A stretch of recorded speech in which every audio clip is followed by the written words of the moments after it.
Today I'm going to give a presentation titled Universality and Distinctiveness of East Asian Printing Technique. So of the different kinds of cultural elements that Korea is very proud of, there's the memory of the world, or sort of this archival or recording heritage, but this is not something that's just unique to Korea. In fact, this is something that is found in pre-modern areas, the printing techniques, in many different countries in Asia, such as China, Vietnam, Japan, and Korea. So I wanted to better understand the differences among these countries, the printing techniques. When we talk about the Western tradition, we typically think of the Gutenberg printing press, and I wanted to look at the difference between the Gutenberg printing press and the printing techniques that developed in Asia. So I would like to take you on that presentation today. So when I say the East Asia range or East Asia context, for the purposes of my presentation, I want to talk about China, Vietnam, Japan, and Korea. Obviously, the printing techniques have developed in other countries in Asia outside of these countries, but I don't have expert knowledge on that. I have just focused on these countries for now for my research. But if your country is not represented here, please don't be mad, but feel free to submit your information to me, and obviously I will look into that as a future research project. In the UNESCO World Cultural Heritage related to East Asian printing techniques, I'm going to take you on a little journey here. In 2009, the woodblock printing technique in China was inscribed on the representative list. So that photo that you see on the right is where a piece of paper is placed upon a woodblock print, and a knife is being used to carve the characters. And then there's the wooden movable type. There's movable type printing technique and the woodblock printing technique. And in 2010, the Chinese wooden movable type printing technique was inscribed on the list of ICH in need of urgent safeguarding. And it was inscribed to this particular list because people believe that this wooden movable type printing technique is under threat of disappearing. As I understand, in the Zhejiang province in China, there is still a tradition where they really respect and honor this wooden movable type printing technique, but there's a lack of artisans who can do this now. That's what you see on the picture on the right, where those wooden movable types are there, and you can see that one person who will pick and choose between the different wooden movable types and then use that to print the books. Another element that was inscribed to UNESCO list is woodblocks. Woodblocks, they are fashioned in such a way to print out books. Right now, there's the Korean Tripitaka Koreana, which is currently housed in the Haeinsa Temple in Korea. This is a memory of the world. And another Korean element, but if you go to a city called Andong in Korea, Andong region is where there's a lot of vibrant traditions, especially in these different archive and recording traditions. And many of the woodblocks, ancient woodblocks, were collected in this city. And in 2015, these woodblocks were inscribed to the UNESCO list as well. If we go to Vietnam, they also saw much development in woodblock technology. In 2009, this Nguyen Dynasty woodblocks, the Nguyen Dynasty, which was really instrumental in developing these woodblocks, they've also inscribed to the list in 2009. This, as you know, the printing technology really was developed to try to make many books, mass produce many books. I did mention Gutenberg early on. In the 15th century in Europe, Gutenberg invented movable type printing press. And this was used widely in Europe, and it was appropriate for the European context. This was part of a great invention that really led to modern developments in science and technology in Europe. And of course, the European Gutenberg printing press is very important, and it ushered in a lot of development in the relevant technologies. But I think that if you look at the East Asian context, we have to look at not just the movable type prints, but woodblock print as well. Movable type print is something that you can use to create as many books as possible, so it's a mass production of books. But in Asia, it wasn't movable type, but it was woodblock that was used to mass produce books. So what was the role that movable type played? Movable type print was used in very specific circumstances only for very specific needs. It was used as something that was extraordinary. It was an extra part, a complementary part to woodblock print. So in understanding East Asian printing tradition, we have to understand both of these printing techniques and better understand the relationship between woodblock print and movable type print. This is something that we have to look at together. So to begin with, let's first look at China. China is obviously the biggest country here in Asia, and they've done a lot of research, and they have a very long history of research and literature and books. So it is really a country of woodblocks. But they weren't ignorant of movable type. In fact, in Northern Song Dynasty and Yuan Dynasty, there were records of movable type print made with clay, baked clay, and wood. Now, there are records that these two types were used. However, these are just records. We don't actually have these relics to actually study. But we understand through these records, the historical evidence tells us that there were these movable types made of baked clay and wood. But for some reason, they were not very successful because they were not used as widely as wood blocks. The actual printing press, the movable type printing press in China that we have, the relics that we have unearthed, dates back to the Ming Dynasty. When the Ming Dynasty was present in China, the corresponding dynasty in Korea was the Joseon Dynasty. In Joseon Dynasty at the time, there were printing techniques that were made, specifically metallic, movable type print. And the Joseon movable type print seems to have a better quality compared to the Chinese movable type print. I think this is because they tried to bring in a lot of. In Joseon Dynasty, it was the government that led these efforts, so the government hired the best people to come in and use all of these metal movable type prints. However, in China, it wasn't the government necessarily that led these efforts. It was just led to the private sector, and so that was probably why metal movable type print was developed a little bit more in Joseon Dynasty in Korea compared to Ming Dynasty in China. And then moving on to the Qing Dynasty, this Wu Yangdian to Qian edition of Gujin Tushi Jicheng was printed with bronze metal type. And this was printed using wood movable type. This Wu Yangdian was a place that really printed a lot of books in China around this time. But even this is a rare example of using metal movable type. In fact, over 99% of all the books that was published out of China around this time was made using woodblock and not movable type print. So we have to ask ourselves, China had the technology of using movable type. So why did they not use it as much? Why did they just rely more on woodblock print? Well, this is something that we can look at because it's a very interesting problem. One of the issues, one of the reasons why is that there are these specific characteristics of Chinese characters, Chinese letters. As you know, they are phonetic, and for the Chinese characters, there are, if you were to make words and expressions out of all of those different characters and strokes, there's going to be tens of thousands of words and expressions that you have to make.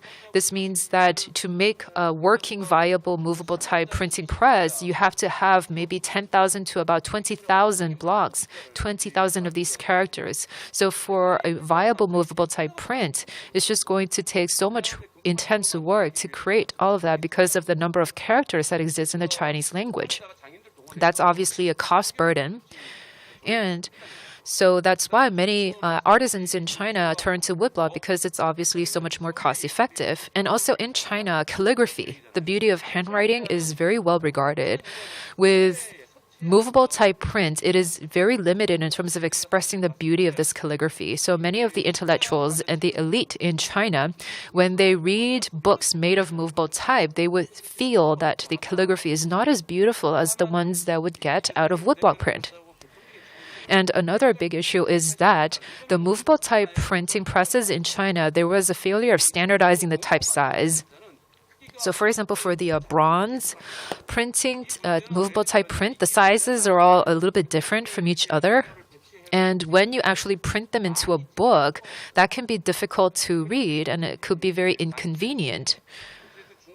So that was also an issue because there was a lack of a standardization of the type size. So if you tried to mass produce books, it would be very difficult to do so because of the slight differences in the font size and the type size. And also, as I mentioned, in China, there was a very big literary society. So they read a lot of books, literally. And so they needed a lot of mass production of these books. And so for mass printing of books, woodblock was so much more efficient for their needs. And that is probably why China turned to woodblock printing as opposed to movable type. If we move on to Vietnam, Vietnam also, we believe that they were under a lot of Chinese influences. So the Chinese influences of woodblock and movable type printing would have also had an impact in Vietnam. So there are historical archives and evidence there. But before the 15th century, it is believed that woodblock printing was used only in Buddhist temples, so only in some religious aspects. And even so, the woodblock print was only used in certain temples, not all the temples in Vietnam. However, from the 15th century on, woodblock prints began to be used in earnest. Lots of books date back to these years. And in fact, a Chinese envoy went to Vietnam. There are these villages in Hoc Lu and Lia Chang. Unfortunately, I have not been there. Very unfortunately, I have never been to Vietnam.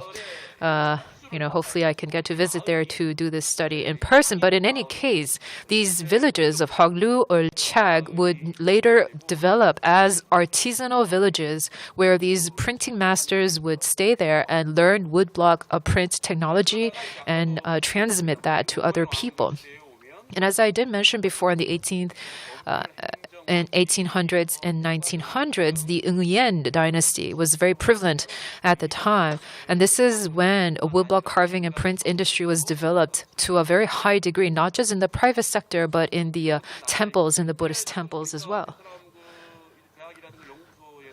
In the Buddhist temples, especially the Mahayana Buddhist temples in Vietnam, even now you see large collections of woodblocks. Now, I understand there's a lot of research and studies that are being conducted in Vietnam on these woodblocks. I have to say I have not heard a lot about movable type in Vietnam.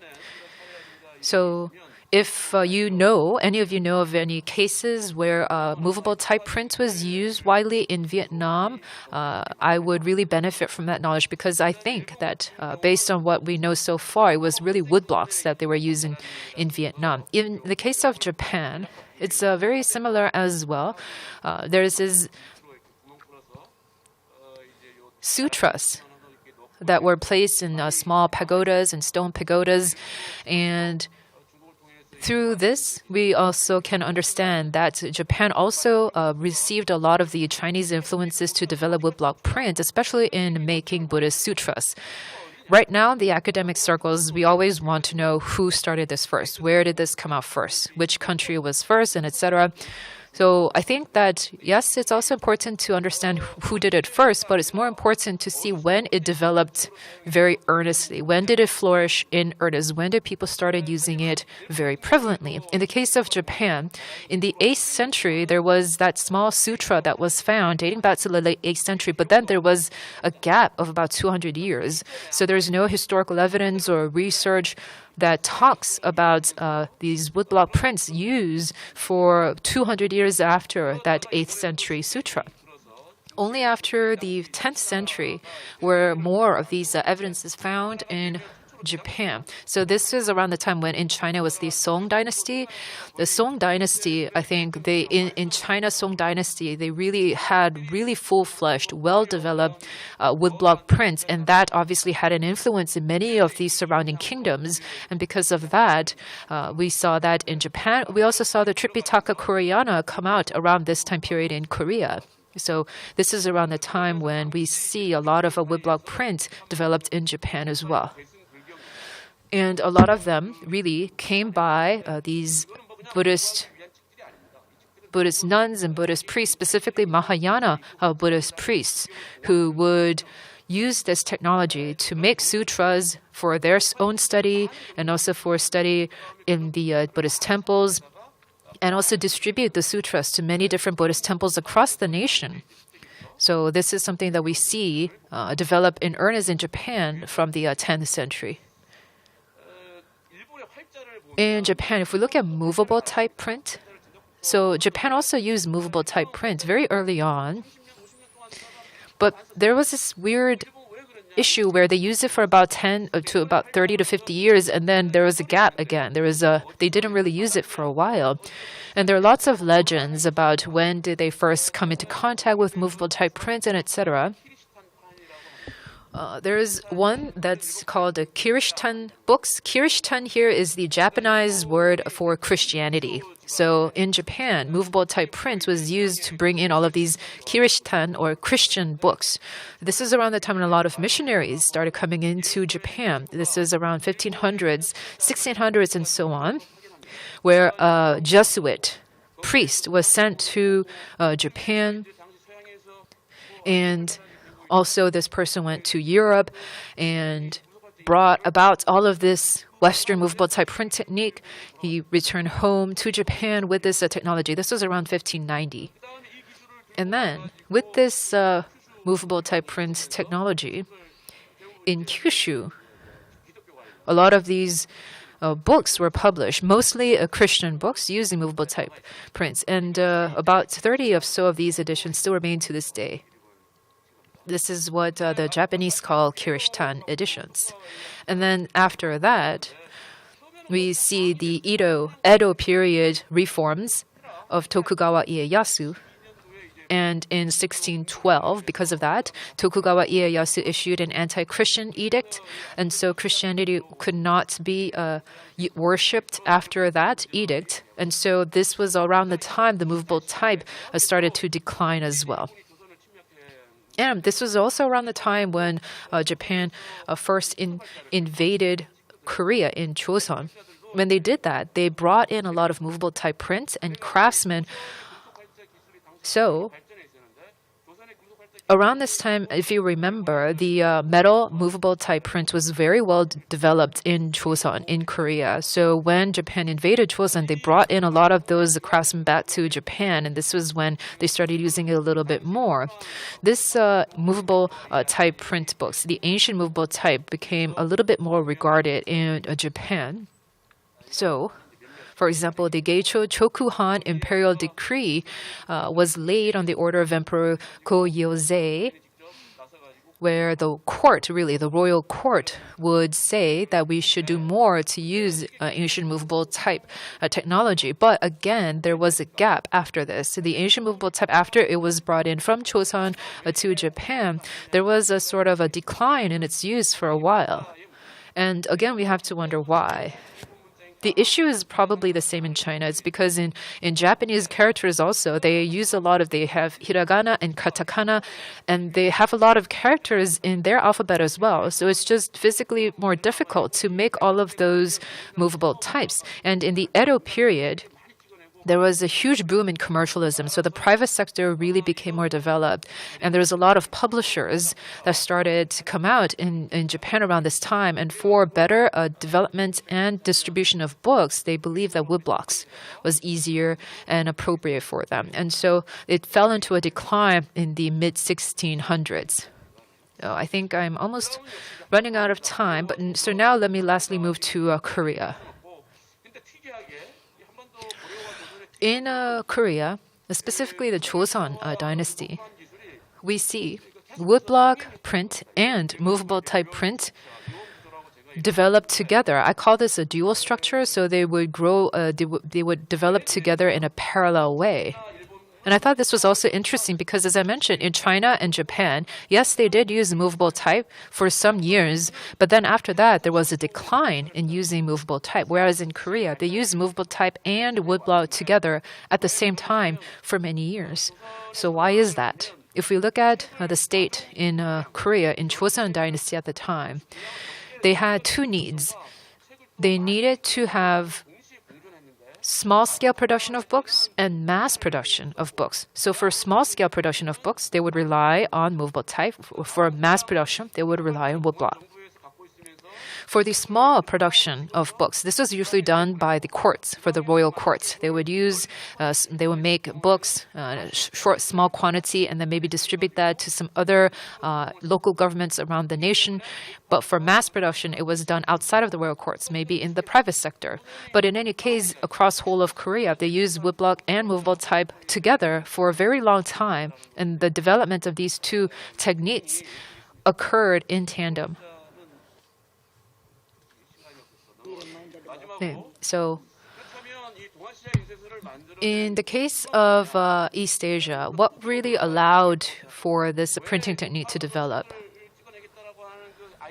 This idea of using woodblocks to make a lot of books. This really all started because of Buddhism, and not just regular Buddhism, but Mahayana Buddhism, because in the early Buddhist discipline, the books were just mostly kept in the temple and that was it. But under Mahayana Buddhism, many of the faithful, the Buddhist believers, they also wanted to come into contact with many of these sutras and the texts.